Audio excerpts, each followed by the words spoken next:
In diesem Video schauen wir uns einmal die manuelle Bedienung der Isobus-Schwader im Detail an.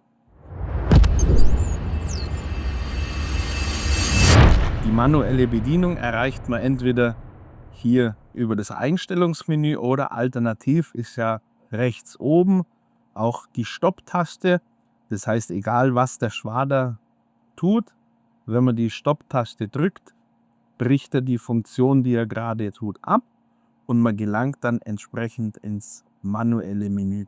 Im manuellen Menü für den Transport kann man einmal links und rechts die beiden Kreisel auswählen und der ausgewählte Kreisel erscheint dann immer grün. Wenn man dann die Pfeile nach oben oder nach unten drückt, hebt oder senkt der Schwader die Kreisel und mit den beiden Pfeilen hier oben kann man die Arbeitsbreite entsprechend verstellen und dann zum Beispiel die Transportverriegelung zu entriegeln oder auch entsprechend zu verriegeln. Das gleiche haben wir nicht nur für den Transport, sondern auch für die Arbeitsfunktionen. Das bedeutet, auch hier kann man unten wieder den rechten bzw. den linken Kreisel auswählen.